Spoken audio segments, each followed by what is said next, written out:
আসসালামু আলাইকুম সকল বন্ধুরা, কাউসার ইলেকট্রনিকের পক্ষ থেকে আবারও শুভেচ্ছা স্বাগতম। একটি আমি 12 ভোল্টের চার্জার, এইটা হচ্ছে যে স্প্রে মেশিনের চার্জারটা সমস্যা এটা, তো এটি মেরামত করব বন্ধুরা। তো এখানে এটার কি সমস্যা একটু দেখব। তো প্রথমে ইলেকট্রিক লাইনটা লাগাবো, লাগানোর পর এখানে লাল বাতি জ্বলে উঠছে বন্ধুরা। তো এখানে লাল বাতি জ্বলে উঠছে, তো বোঝানোর জন্য আমি ডিজিটাল মাল্টিমিটার ব্যবহার করব যে এটা কিভাবে মেরামত করা যায় বন্ধুরা। তার জন্য এটা আমি আগে সর্বপ্রথম চেক করব যে আমার আউটপুটে লাইনে ভোল্টেজ আসে কি না। তো এখানে যেহেতু লাল বাতি জ্বলতেছে, সে অনুযায়ী এটা চালু থাকার কথা, তো আমি দেখি নাই। এখানে যদি আমি এখানে মাইনাসের মাইনাস দিলাম, প্লাসে প্লাস দিলাম, দেখুন বন্ধুরা এখানে কোনো ভোল্টেজ শো করে না। দেখুন 0 ভোল্টেজ। এখানে যদি আরও ভালো করে লাগাই দেয়, দেখি কোনো ভোল্টেজ শো করে না। তো চার্জ নিবে কিভাবে? তো এটি আমি এখন খুলে দেখব যে অরিজিনাল সমস্যাটা কোথায়। তো প্রথমে নিয়ে এটা আমি আলাদা করে রাখলাম। তো মূলত এখানে একটা ফিউজ ব্যবহার করছি বন্ধুরা, দেখুন কোথাও যেন দেখাইছিল, তো দেখা যাচ্ছে পোড়া। তো এটি আর একবার আমি যদি লাগাই এইভাবে, লাগানোর পর সুইচটা অন করে দিলাম, লাল বাতি জ্বলছে। তো অল্প একটু সমস্যার কারণে অনেকে চার্জার চেঞ্জ করে নতুন চার্জার লাগায় কিনে। তো নতুন চার্জার কিনলেও তো গ্যারান্টি নেই। তো অল্প পয়সায় যদি এটা মেরামত হয় তাহলে তো আরও ভালো।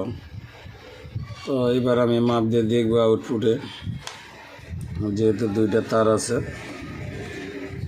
তো এটা কালো, এটি লাল। তো এখানে কোনো ভোল্টেজ নেই। এইবার যদি আমি এখানে আসি বন্ধুরা,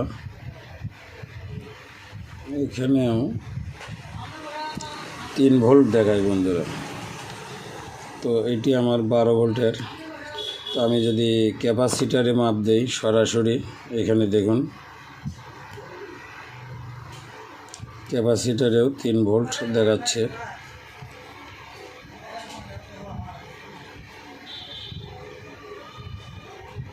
এখানে 3 ভোল্ট আছে। এখন যদি মাইনাসের এটা যাই, এটা 0, যেহেতু এটা কাটা। তো এটি 12 ভোল্ট কিভাবে করব সেটি প্রশ্ন। তার আগে আমি ফিউজটা আমি চেঞ্জ করে দেখব বন্ধুরা। ফিউজটা আমি চেঞ্জ করে দেখব। যদি ক্যাপাসিটারও ফলস হয় সেটাও বোঝা যাবে।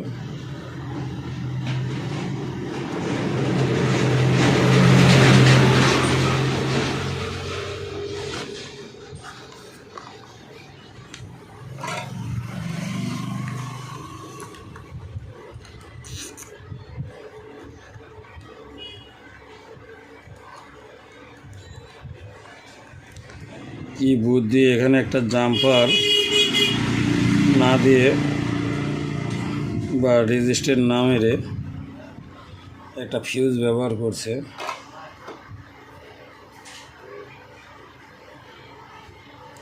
ফিউজটি কেটে গেছে। আমি একটু চেক করার জন্য ছোট্ট একটা জাম্পার ব্যবহার করব, যে মূলত কাজ করে কি না।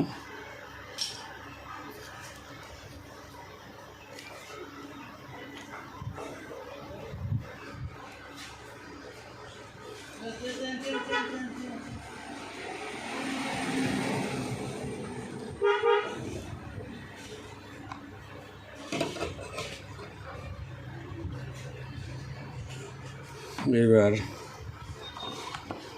লাইনটি লাগিয়ে দেখব বন্ধুরা।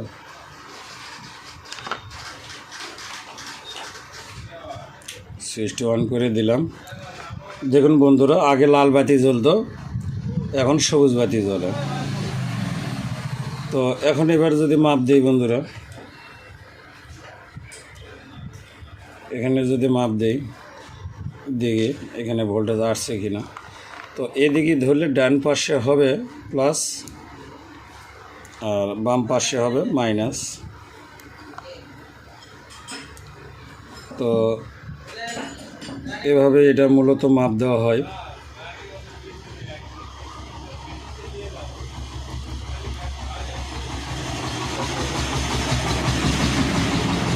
তো তারপরে ভোল্টেজ আপ ডাউন করে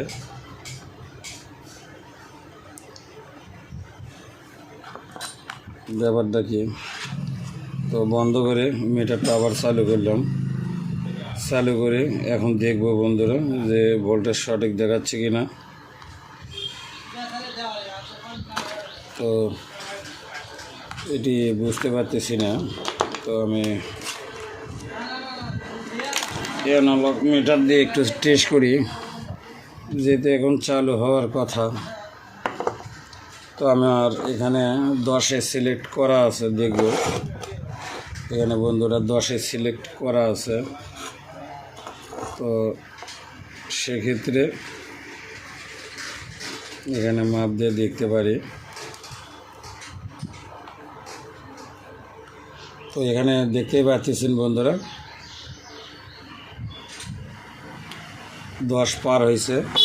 এবার যদি 50-এ সিলেক্ট করি তাহলে কত আসে বন্ধুরা, এখানে বরাবর 12 ভোল্ট চলে আসছে। শুধু একটা ফিউজ কাটার কারণে বোঝানোর ক্ষেত্রে আবারও আমি যদি ডিজিটাল মিটার যদি দেখাই বন্ধুরা, এখানে দেখুন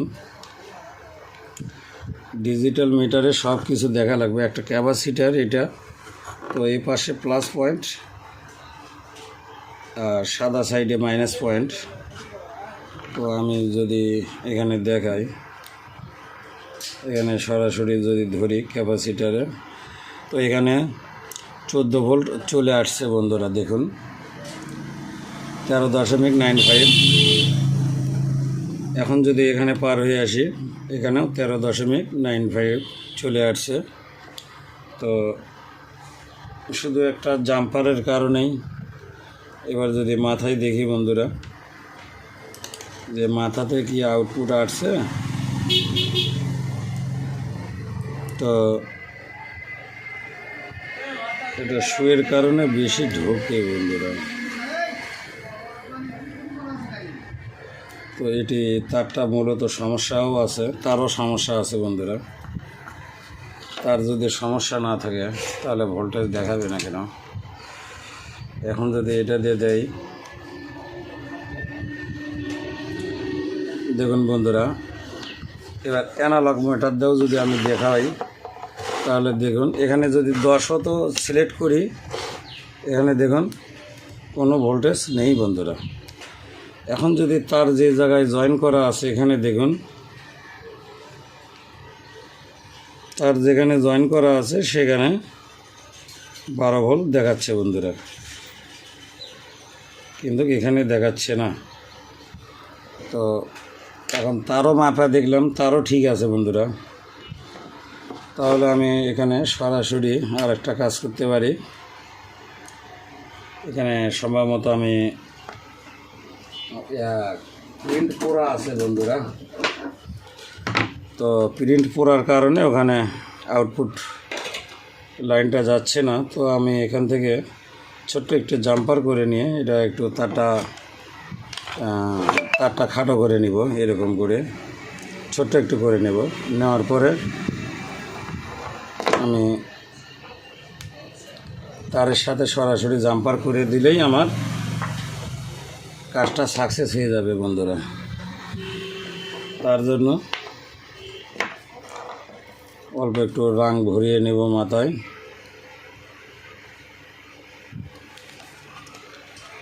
নিয়ে এখানে তারের লাইন এই জায়গাতে বন্ধুরা সরাসরি একটা ঝালাই করে দেব। ঝালাইটা অবশ্যই ভালো করে ঝালাইটা ধরিয়ে নিতে হবে, যেহেতু চার্জিংয়ের লাইন বন্ধুরা, লুজ কালেকশন হলে চলবে না। তো ভালো করে ঝালাইটা ধরে নিয়েছি। এইবার আমি যদি খেয়াল করি বন্ধুরা, এই যে দেখুন, এটাও সমস্যা, যার কারণে মাথায় ভোল্টেজ যাইতেছে না বন্ধুরা। তো এগুলো ছোট ছোট কাজ,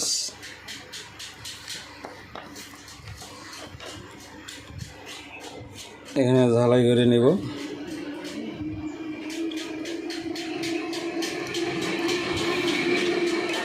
এবার বন্ধুরা আমি মাথায় দেখব যে এখানে ভোল্টেজ আসছে কি না।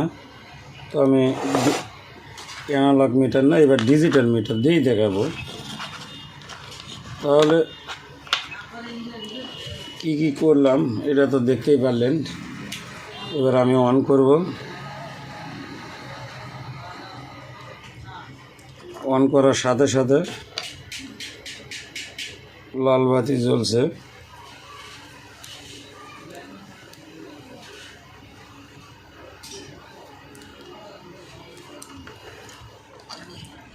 এটি মূলত আর একটু কারণ আছে বন্ধুরা, এটার সাথে এটা আমাকে জাম্পার করে দিতে হবে, না হলে আইসিতে ভোল্টেজ না গেলে আউটপুট লাইনে কাজ করবে না। তো মোবাইলটা আমি এক জায়গায় রেখে দিয়েছি, এটা একটু হালকা একটু লম্বা করে নেব। এখানে একটা ঝামেলা তার ছিল।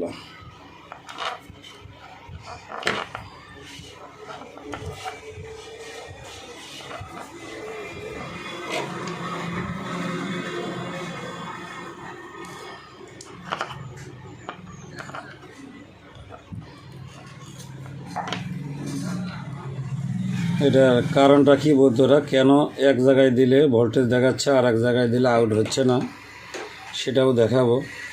এখানে দেখুন বন্ধুরা, এখানে যে একটা রেজিস্ট্যান্স আছে কালো, ওই রেজিস্ট্যান্সটি নষ্ট হয়ে গেছে, যার কারণে। তো এবার যদি আমি এখানে একটা দেই, এখানে যদি জাম্পার করে দেই এখান থেকে, এই যে দেখুন এখানে, আর এখানে যদি আমি জাম্পার করে দেই তাহলে আমার কাজটা করবে বন্ধুরা। এবার এই তারটা যেটা আছে যে কোনো এক জায়গায় এখানে আমি জয়েন করে দিলেই চলবে। তো একটু রাং নিব বন্ধুরা ভালো করে লাগানোর জন্য। তো রাং ভরিয়ে নিয়ে এবার দেখাবো। এবার 100% এটা কমপ্লিট হয়ে গেছে, আর সমস্যাও নাই, কোনো কিছু হবে না ইনশাল্লাহ। ভালো করে ঝালাই করে দিলাম। এবার দেখি যে সবুজ বাতিটা জ্বলছে কি না। এই যে দেখুন বন্ধুরা, সবুজ বাতি জ্বলে উঠছে, চার্জে বসালে লাল বাতি জ্বলবে।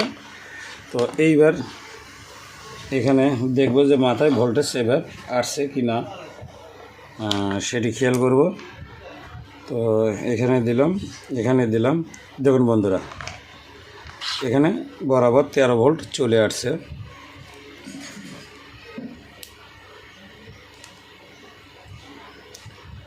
দেখতেই পাচ্ছেন ভিতরে, দেখেন বন্ধুরা 13.95। আপনারা হয়তো মনে করবেন যে কোথায় ধরছো, এই যে দেখুন বন্ধুরা, আর একটু মিটারটা আগিয়ে নিলে বুঝতে পারবে। এই যে দেখুন 13.95। এখন যদি খুলে দেই বন্ধুরা, এই যে দেখুন নেই। আবারও যদি দেই, দেখুন 13.95। তো এইভাবে আপনারা চার্জার মেরামত করতে পারবেন। যদি ভিডিওটা ভালো লাগে একটা লাইক দিবেন, চ্যানেলটি যদি ভালো লাগে নিত্য নতুন ভিডিও পেতে সাবস্ক্রাইব করবেন বন্ধুরা। তো যদি কাজ স্টেপ বাই স্টেপ কাজ করলে অবশ্যই সমাধান পাবেন। আর এগুলো চার্জার আগে নিজেকে চেষ্টা করে দেখতে হবে, তারপরে চার্জার কিনতে পারবে। ভালো চার্জার নষ্ট করে লাভ নেই বন্ধুরা। তো এটা আমি এভাবে বসায় দিলাম। এবার এখানকার কভারটা এখানে লাগিয়ে নেব বন্ধুরা।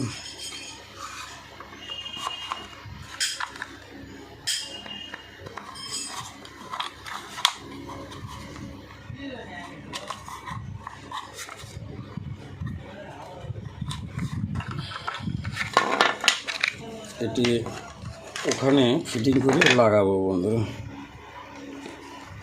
এখানে সমস্যা হচ্ছে, তো এই জায়গাতে বরাবর হবে। বসে গেছে।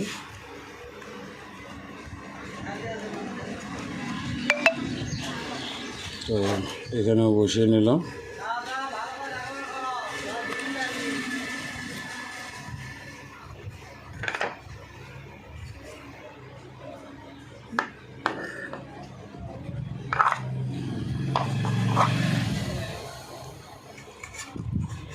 এখানে লাগালে কমপ্লিট বন্ধুরা।